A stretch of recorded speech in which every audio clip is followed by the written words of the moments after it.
Mazmur, yaitu berbicara tentang hidup orang benar. Kita akan baca sebelum kita menemukan firman Tuhan ini ayat yang jadi pembacaan kita tadi. Mazmur pasal 1 ayat 1 sampai dengan yang ke-6. Demikian firman Tuhan. Jalan orang benar dan jalan orang fasik. Berbahagialah orang yang tidak berjalan menurut nasihat orang fasik, yang tidak berdiri di jalan orang berdosa, dan yang tidak duduk dalam kumpulan penyemooh, tetapi yang kesukaannya ialah Taurat Tuhan, dan yang merenungkan Taurat itu siang dan malam. Ia seperti pohon yang ditanam di tepi aliran air, yang menghasilkan buahnya pada musimnya, dan yang tidak layu daunnya. Apa saja yang diperbuatnya berhasil. Bukan demikian orang fasik. Mereka seperti sekam yang ditiupkan angin. Sebab itu orang fasik tidak akan tahan dalam penghakiman. Begitu pula orang berdosa dalam perkumpulan orang benar.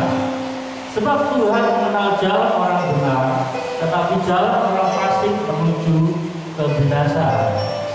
Tuhan, Bapak saudara sekalian, kasih nama Tuhan Yesus. Berbicara orang benar adalah orang yang hidup sesuai dengan ketetapan atau peraturan firman Tuhan, yang bertindak bukan dengan standar pribadi. Sebab kebenaran itu orang bilang itu relatif, ya kan? Menurut saya benar, menurut dia belum benar. Seperti orang kalau berdiri di angka 6, ya kan, angka 6, saya di bagian bawah, nanti ada orang yang di sebelah atas. Saya melihatnya ini angka 6, tapi orang lihat itu angka 9. Ya kan? Itu kebenaran manusia, dan itu nggak bisa dijadikan sebuah standar. Tetapi berbicara tentang orang benar dalam pandangan Alkitab, standar hidupnya adalah firman Allah. Dan jemaat Tuhan, di sisi lain ada kebenaran firman Tuhan menyampaikan bahwa saya dan saudara adalah orang yang telah mengalami pembenaran. Artinya kalau hari ini saya dan saudara memiliki status atau predikat sebagai orang benar, bukan karena perbuatan baik kita, tetapi oleh karena pembenaran di dalam Kristus Yesus.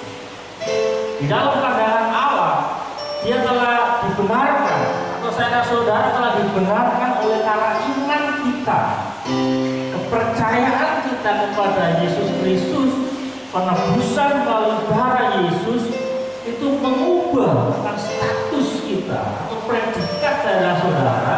Dan dulu kita orang berdosa, orang yang terhilang, orang yang jauh dari hadirat Tuhan. Oleh karena iman kita kepada Yesus Kristus, kita mengalami pembenaran, ya. Kita dibenarkan oleh darah Yesus. Nah, jemaat Tuhan, namun tidaklah cukup dengan status yang telah berubah. Tidak cukup kita dulu orang yang disebut orang berdosa menjadi orang benar. Tidak cukup, tetapi dikatakan mesti diimbangi dengan namanya sebuah perbuatan. Dari orang berdosa kita telah menjadi orang yang telah dibenarkan. Mesti diikuti dengan sebuah tindakan atau perilaku sebagai orang benar. Hal ini akan membuat saya dan saudara yang telah mengalami kebenaran di dalam Kristus, kita akan mengalami perubahan-perubahan sifat. Kita akan mengalami perubahan-perubahan tabiat. Sifat lama atau manusia lama kita diubahkan tahap demi tahap. Ya. Seperti yang dinyatakan dalam kitab Efesus pasal 4 ayat yang 21, saya tidak tuliskan di atas, dikatakan bahwa pada saat kita telah percaya, kita telah menerima Yesus sebagai Tuhan, kita menerima firman Allah, maka dikatakan ayat yang ke-23, dikatakan maka itu mengubah roh dan pikiran kita. Jadi pada saat kita mengalami kebenaran di dalam Kristus, peristiwa kling, kita langsung tabiat kita, karakter kita menjadi seorang yang baik. Tapi ada sebuah proses. Proses itu yang mesti kita kerjakan dalam kehidupan kita. Proses itu adalah seumur hidup. Kadang-kala berbicara proses, kadang-kala kita menang hari ini Tuhan iman kita, besok bisa kalah. Namanya proses. Makanya sering saya sampaikan, jangan pernah kita menyerah dalam proses iman kita. Jangan pernah kita katakan Tuhan aku nggak sanggup lagi. Tapi mari kita ingat pada Tuhan. Mari kita terus maju dalam kita.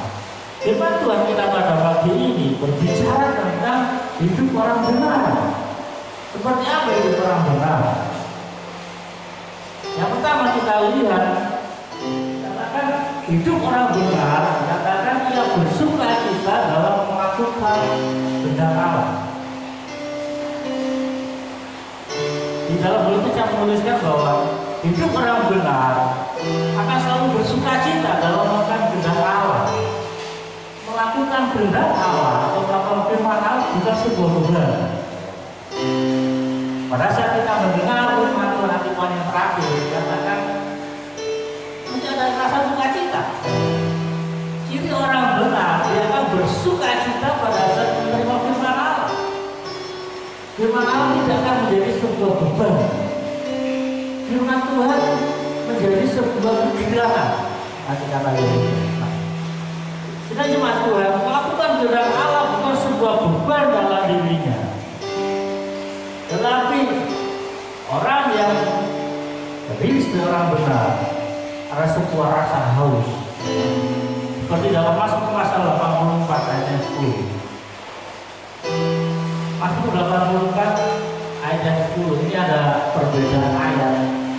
Kalau di dalam Alkitab yang seperti kami bawa buku itu ayat 11 ya. Termasuk kalau di mobile itu ayat yang ke-10. Jadi ada perbedaan satu ayat. Makanya saya tulis dua-duanya. Dikatakan Mazmur mengatakan sebab lebih baik satu hari di pelataran daripada 1000 hari di tempat yang lain. Lebih baik berdiri di ambang pintu rumah Allah daripada diam di kemah-kemah orang fasik. Ini ungkapan sebuah kerinduan akan pemazmur, akan hadirat Tuhan. Di dalam masa-masa seperti ini, masa pandemi, banyak orang yang mengatakan boring, bosan.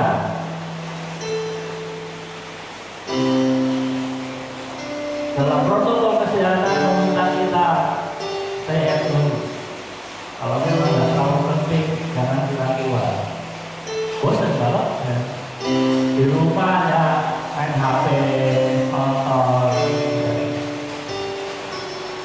Bosan. Betul kita masih bisa keluar ada aktivitas pekerjaan kita. Tapi itu pun kita ketemu orang rasanya juara gitu. Ada sesuatu rasa yang berat dalam batin ini. Tapi saudara sekalian, situasi hati manusia atau jiwa seseorang ada sebuah kerinduan.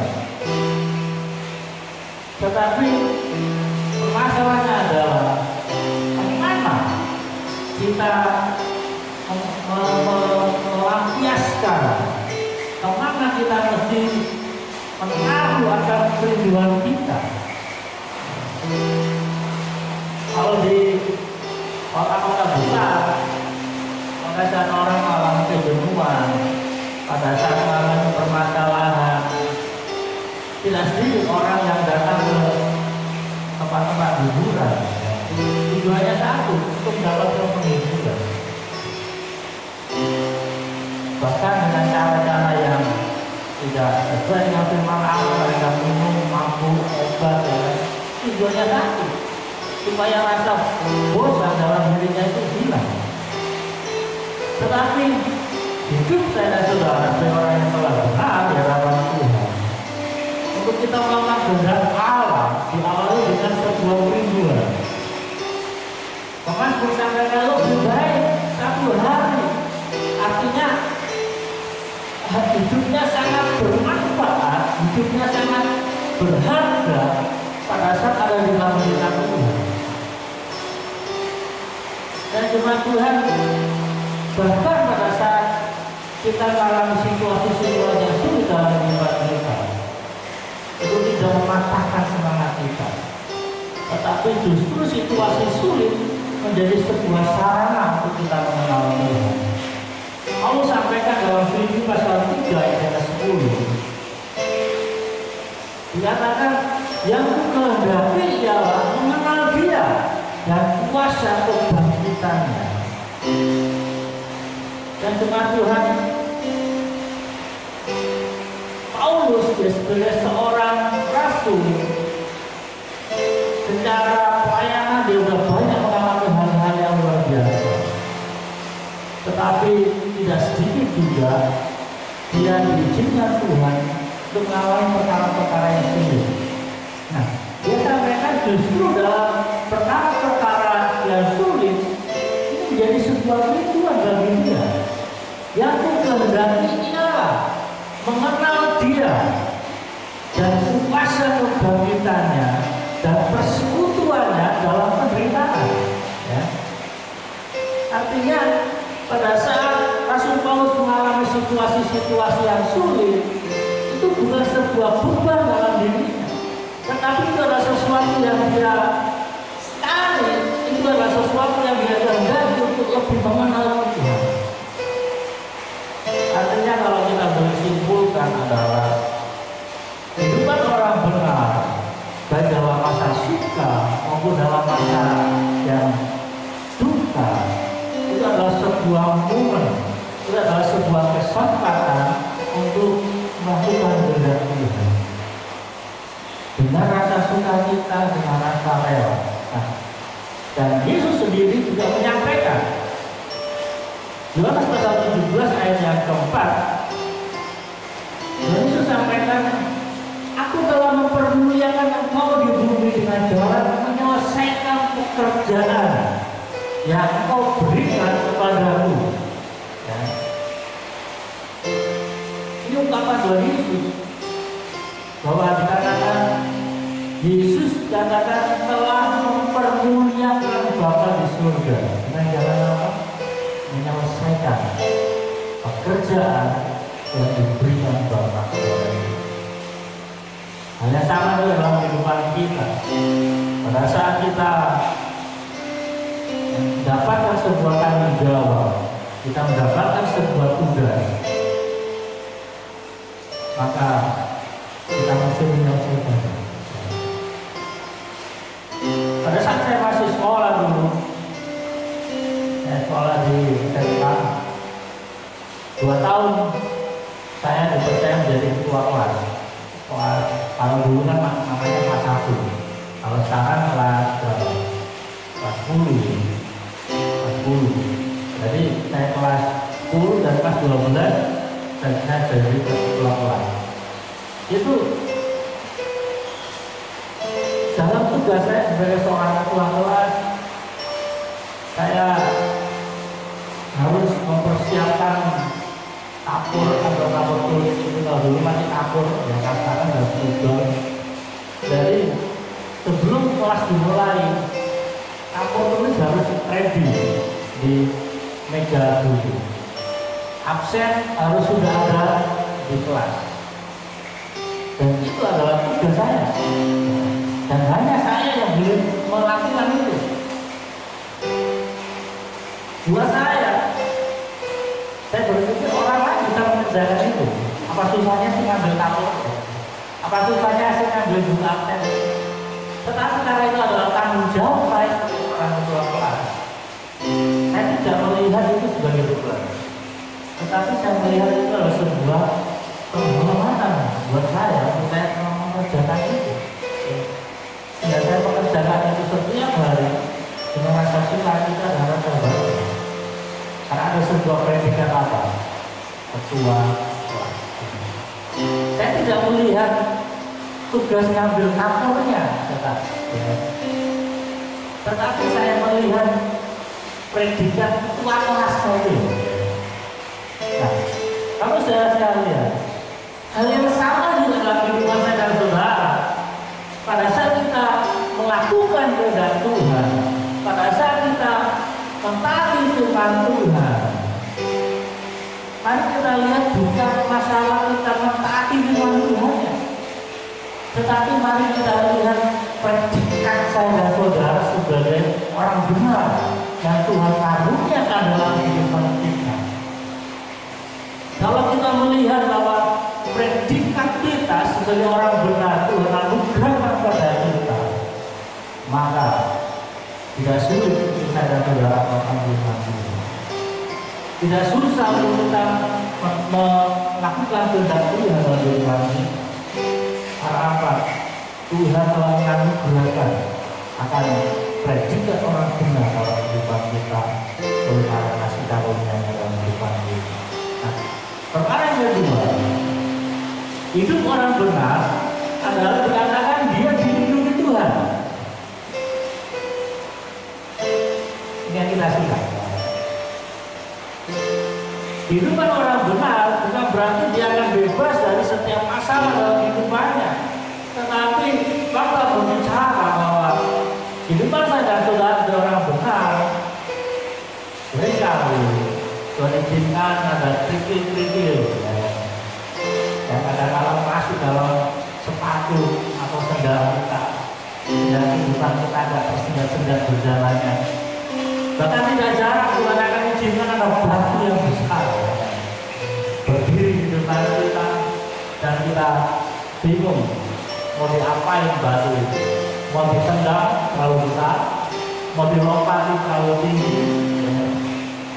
Tapi percaya ada perlindungan Tuhan yang besar dalam kehidupan kita. Nah, yang cuma Tuhan selama manusia hidup di muka bumi, apakah dia orang benar atau orang berdosa, maka namanya hujan dan panas seperti ini akan menghadapi. Kita nggak bisa mengklaim atau menghakimi orang lain tuh.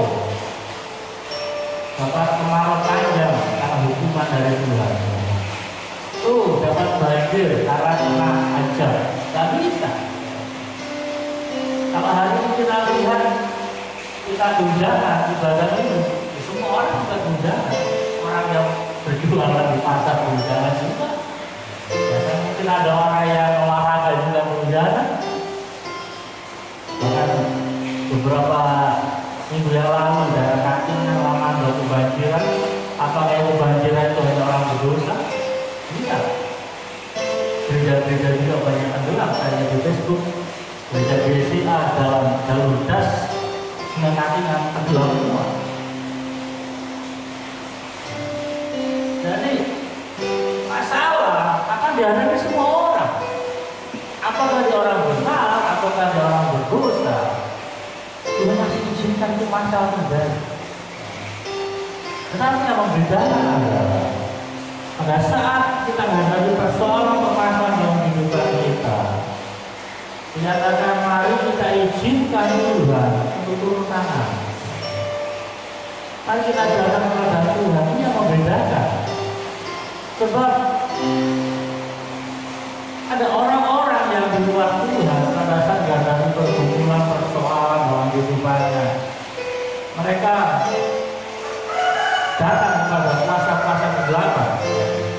Nah, saudara sekalian, pada saat saya dan saudara itu sebagai orang benar, saya menuliskan bahwa kita tidak menjadi Tuhan. Perhatikan ini. Pada saat kita menjadi orang benar, kita tidak menjadi Tuhan, tetapi kita menjadi hamba-Nya Tuhan. Kadang-kadang ada orang-orang Kristen yang salah kaprah di sini. Pada saat dia dikatakan saya menjadi anak Allah, maka dia berpikir dia menjadi Allah. Hingga apa yang dia minta harus terlaksana dalam hidup. Tuhan. Pada saat kita menjadi orang benar, kita menjadi hamba-Nya Tuhan, kita menjadi hamba kebenaran, dan kita masih tetap tunduk dalam ketetapan dan peraturan firman Tuhan. Sehingga ketergantungan kita terhadap Tuhan mesti harus ada. Dan jemaat Tuhan, sikap orang benar yang tidak berdiri di jalan orang berdosa. Di dalam ayat masuk tadi yang kita baca, saat orang benar tidak berjalan untuk kasihan orang fasik, saat orang benar tidak duduk di kumpulan pencemooh, tetapi kesukaannya ialah taurat Tuhan, maka hal ini akan memungkinkan pertolongan Tuhan untuk nyata dalam kehidupan kita. Oleh karena itu, bagaimana supaya pertolongan Tuhan atau perlindungan Tuhan nyata dalam kehidupan kita? Maka sikap hati kita dan merespon firman Tuhan ini ada sukacita. Sikap hati kita dalam firman Tuhan seperti Yeremia dikatakan, Yeremia pasal 15 ayat yang 16 dikatakan, apabila aku bertemu dengan perkataan-perkataanmu, maka aku menikmatinya. Ini sikap hati daripada Nabi Yeremia. Ada sebuah sikap hati yang tepat. Apabila aku bertemu dengan perkataan-perkataanmu, maka aku menikmatinya. Pertanyaan, sejauh mana cara saudara menikmati firman Tuhan? Kalau setiap pagi sudah kita buat jadwal pembacaan, cukup 2 ayat, 2 pasal satu hari. Sejauh mana kita menikmati itu? Apakah kita membacanya sistem kebun, ya kan? Selesai. Apalagi nanti Mazmur ini kan ayatnya pendek-pendek nih. Ya. Padahal saya berpikir, kita hafal aja 4 ayat, 4 pasal satu hari kan pendek-pendek. Tapi saya pikir enggak. Tetap konsisten 2 pasal satu hari. Supaya kita bisa mengulang-ulang ya. Kalau ayatnya pasalnya pendek kan kita bisa ulang-ulang terus ya. Tapi kalau yang Mazmur pendek-pendek kita bisa baca berulang-ulang. Artinya kita mau menikmati firman itu. Bukan karena sekedar syarat kita hanya baca tidak cukup. No. Kalau kita hanya baca kita sudah syarat, maka ayat itu akan lewat gitu. Sama seperti saudara dalam perjalanan, bahwa saudara pergi kemana gitu, saudara nikmati pemandangan, ada sesuatu yang enak dalam hati. Berbeda kalau kita dalam perjalanan, bosan tidur, saudara nggak nikmati apa-apa. Tiba-tiba kendaraan sudah berhenti nyampe. Padahal dari rumah sampai tempat tujuan ada pemandangan-pemandangan yang bagus, yang indah. Hal yang sama juga pada saat kita membaca firman Tuhan, mari kita nikmati. Ada banyak peristiwa-peristiwa di Alkitab, ada banyak nasihat-nasihat, teguran firman Tuhan di Alkitab yang dapat memotivasi kita. Jadi saya sampaikan, aku menikmatinya. Firman itu menjadi kegirangan bagiku dan menjadi kesukaan bagiku. Kalau kita baca Alkitab, sudah rasanya malas. Kalau kita lihat Alkitab sudah rasanya udah malas-malas. Mari kita berdoa, Tuhan timbulkan gairah baru, timbulkan semangat baru dalam hati, memiliki rasa haus akan firman Tuhan. Hal yang sama disampaikan oleh Yesus dalam Matius pasal 5 ayat 6. Matius pasal 5 jangan dikatakan, berbahagialah orang yang lapar dan haus akan kebenaran. Dikatakan karena mereka akan dipuaskan. Saudara, kalau kita mau terbuka jalan, di luar sana ada banyak orang-orang sementara yang takut kebenaran. Mereka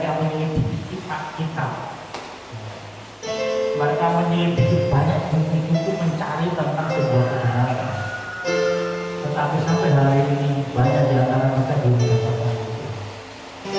Kalau hari ini di hadapan kita sudah ada buku yaitu Alkitab, dengan firman Tuhan di dalamnya berbicara kebenaran. Kalau kita tidak menikmati itu, sangat disayangkan.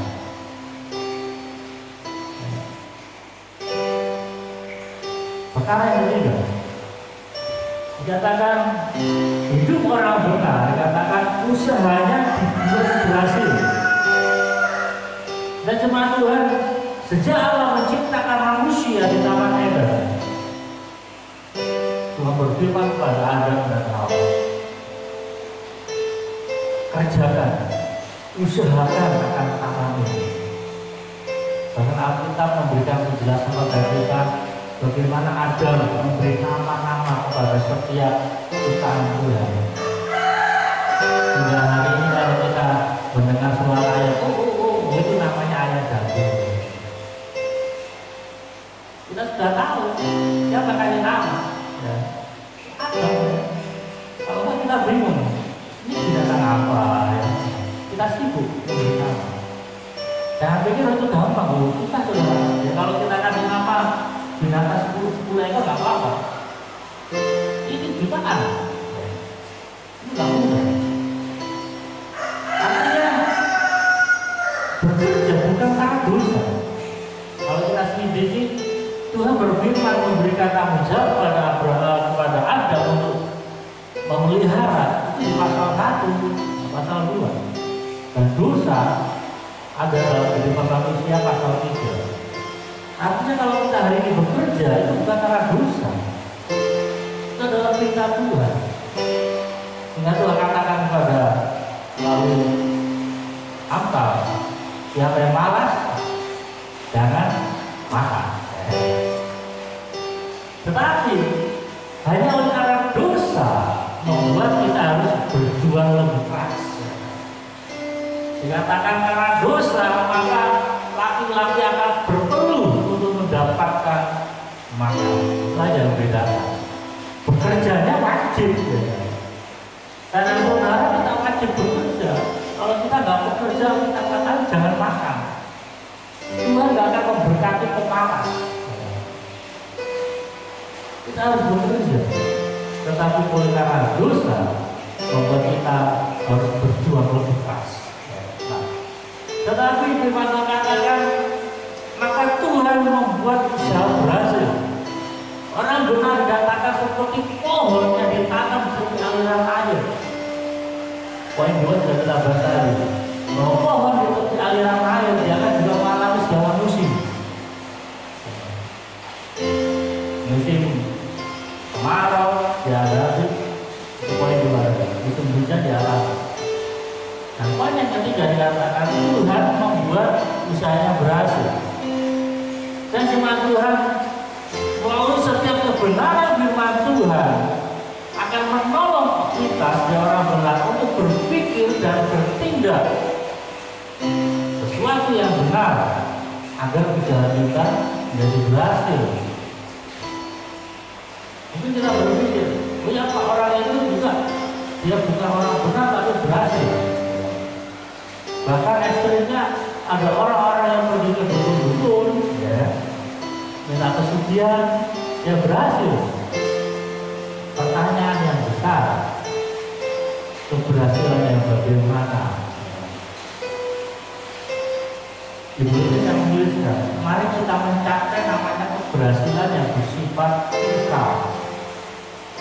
Keberhasilan yang bersifat kekal ini yang perlu kita miliki. Ada banyak orang di luar Tuhan yang mengalami keberhasilan di dalam materi. Tetapi bagaimana hubungan suami istri? Kalau sibuk dalam pekerjaannya, dia nggak ngurus anak-anaknya. Orang tuanya berhasil pakai rapi, tapi anak-anaknya terjerat narkoba. Apakah itu keberhasilan yang hakiki? Suaminya dikenal orang, tetapi istrinya kesepian. Akhirnya mari sebagai orang-orang benar kita mau mencapai sesuatu keberhasilan yang hakiki. Bahkan kebenaran keberhasilan yang bersifat berdampak pada kekekalan. Secara jasmani kita berhasil, secara rohani kita juga mengalami keharmonisan, baik dalam rumah tangga maupun harmonis kita dengan Tuhan. Orang yang begitu dukun-dukun, orang yang begitu puasa-puasa gelap, meminta kesucian, bisa mereka menjadi kaya. Karena iblis pun menawarkan kepada Yesus, ya kan? Suatu saat iblis ngomong sama Tuhan Yesus, berdiri di atas puncak gunung yang tinggi. Kau lihat itu kerajaan serta ini, aku akan berikan kepada kau. Ini tawaran yang menggiurkan, saudara. Iblis menawarkan kerajaan-kerajaan di muka bumi kepada Yesus. Tapi dengan cara apa? Engkau sujud menyembah. Hari ini ada banyak orang yang sujud menyembah pada iblis demi materi, demi jabatan, demi kekuasaan. Tetapi harga bayarnya apa? Minimal jiwanya kita kuasa gelap. Anak-anak yang menjadi gila, anak-anak yang menjadi gila, mati dalam cara ketidakwajaran. Dalam satu kesimpulan, orang-orang yang mencari kekayaan, kekuasaan dengan cara kuasa gelap akan mengorbankan akan keluarga. Dia bisa mencapai kesuksesan, tapi harga bayarnya, apakah yang disebut dengan keberhasilan dan hati? Dan cuma Tuhan. Kita lihat dalam Lukas pasal 8 ayat 15. Dikatakan dia jatuh di tanah yang baik, itu adalah orang yang setelah mendengar firman itu menyimpan dalam hati yang baik dan mengeluarkan dalam jiwa yang berkelimpahan. Artinya apa? Pada saat kita melakukan firman Tuhan, bagaimana kita bisa berbuah yang baik dalam hati kita? Fokus di hati kita. Kita mesti fokus di hati kita menjadi hati yang baik, hati yang dibentuk, hati yang lembut, hati yang siap untuk mengawal sesuatu yang baru yang ada. Dan fakta berbicara, pada saat kita mengalami kesuksesan, keberhasilan pada waktu Tuhan, memang kadang-kadang maunya kita dalam terpakai. Hari ini kita menabur, hari ini kita menuai. Itu maunya kita. Tetapi waktu kita dan kapasitas kita mengalami keberhasilan itu adalah sesuai dengan kita. Ayat berikutnya kita lihat Matius pasal 25 ayat 21.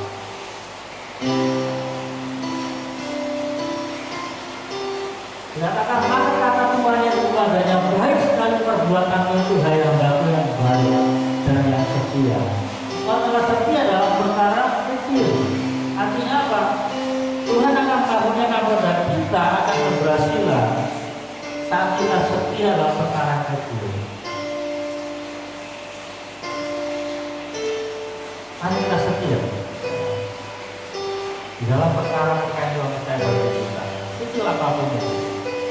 Tapi sebaliknya di dalam ayat 26 dikatakan, maka jawab tuannya itu, hei kamu hamba yang jahat dan malas. Pertanyaannya, mengapa apa yang Tuhan percaya pada kita nggak berkembang? Bukan Tuhan tidak memberkati, tapi orang itu malas. Dia malas dan berpikiran jahat. Mari kita jauhkan akan jalan pikiran ini. Perasaan pemalas, perasaan jahat, ngapain saya capek-capek berjuang? Toh bukan untuk saya nikmati. Hamba yang mendapatkan satu kalennya dia berpikir keenakan Tuhan saya. Mari segala sesuatu yang Tuhan percayakan pada kita hari ini, mari kita kerjakan. Dalam pekerjaan pekerjaan, dalam pelayanan, dalam tugas-tugas kita yang lain, kita kerjakan, kita memiliki tanggung jawab, maka dikarenakan Tuhan yang menilai, Tuhan yang menilai apa yang kita kerjakan, maka Tuhan akan mempercayakan kepada kita perkara-perkara yang lebih besar. Tuhan mengingatkan kita pada pagi ini, mari kita datang pada Tuhan. Mari kita berdoa kiranya Tuhan boleh menolong saya dan saudara, untuk kita tidak sekedar memiliki status sebagai orang benar, tetapi kita hidup dan memiliki perilaku sebagai orang-orang benar. Terima kasih Tuhan untuk firman Allah yang boleh kami renungkan pada pagi ini. Kami bersyukur oleh karena iman kami pada Tuhan.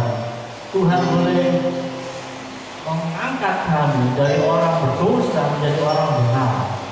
Tetapi tidak cukup untuk kami memiliki status sebagai orang benar, tetapi adalah hidup kami berproses sebagai orang benar. Untuk kami tidak duduk dalam kumpulan pencemooh, untuk kami tidak berdiri di jalan orang fasik, untuk kami tidak taati akan nasihat-nasihat orang berdosa, tetapi kami kesukaan akan amarah Tuhan. Untuk kami boleh mengerjakan atas setiap tanggung jawab kami dengan sukacita, karena kami tahu apa yang dipercaya bagi kami itu adalah sebuah kehendak Allah yang harus kami selesaikan. Maka Tuhan yang menilai pada saat kami menyelesaikannya sampai akhir, maka Tuhan memandang untuk kami layak menerima perkara yang lebih besar. Terima kasih Bapak untuk firman Allah yang boleh kami renungkan pada pagi ini. Ya firman tertanam dalam kehidupan kami. Ya Tuhan memberkati kami semua di dalam ketetapan Tuhan. Dan kita berdoa untuk umat-Mu dalam segala pergumulan persoalan mereka. Kiranya Tuhan yang melindungi mereka, Tuhan yang memberkati setiap usaha pekerja mereka. Mereka lemah dan sakit, kiranya Tuhan yang menjamah menyembuhkan mereka. Mereka bertumbuh dalam segala persoalan ekonomi, dalam rumah tangga mereka, kiranya tangan Tuhan berulur bagaimana janji Tuhan untuk menolong, memberkati, memulihkan keberadaan kami. Terima kasih Bapak, dan berkati akan bangsa dan negara kami, kota kami, provinsi Kalimantan Tengah. Kiranya Tuhan menyatakan kemurahan dan berkat-berkat.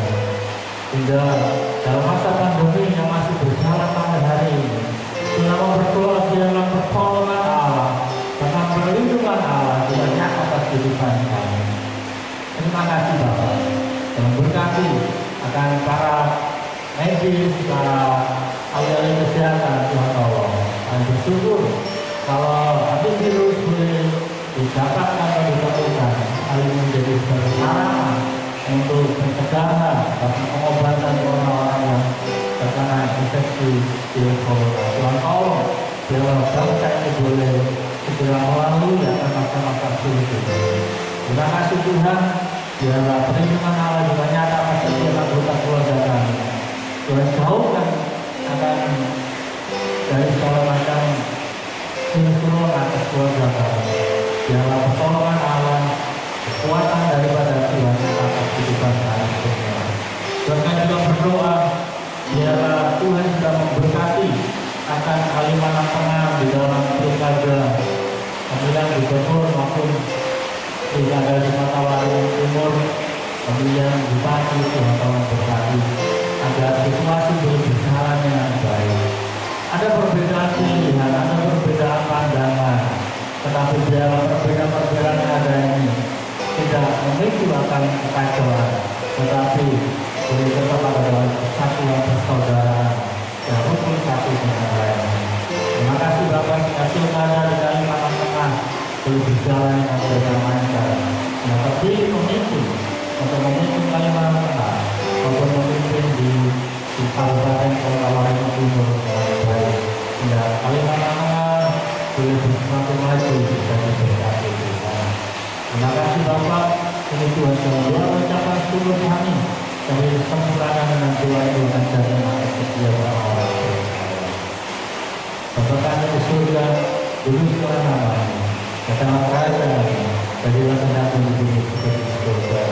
Berikanlah pada hari ini makanan kami secukupnya, karena apabila kami akan kesalahan, untuk kita juga ampuni orang yang bersalah pada kami.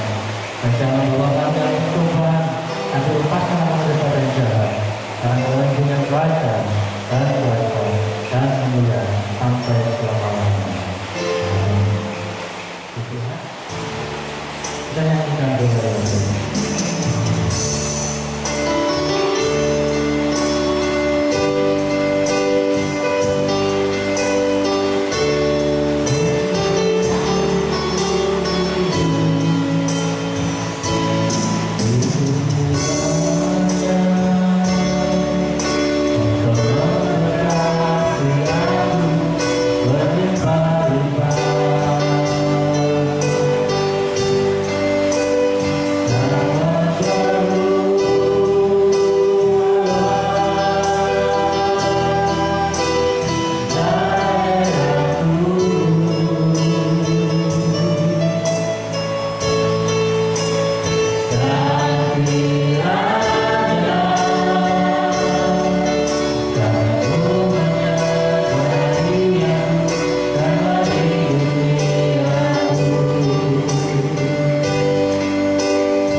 Kasih karunia dan damai sejahtera serta sukacita bersama di surga, serta perlindungan kekuatan kuasanya nyata atas kehidupan saya dan saudara dimanapun kita berada, baik kita di rumah, di perjalanan, bahkan di tempat pekerjaan kita. Perlindungan Allah dan berkat Tuhan tercurah atas kehidupan kita masing-masing. Dari pagi ini karena itu mesti sedang kedua kali. Di mana berkat Tuhan ini yang di dalam nama Allah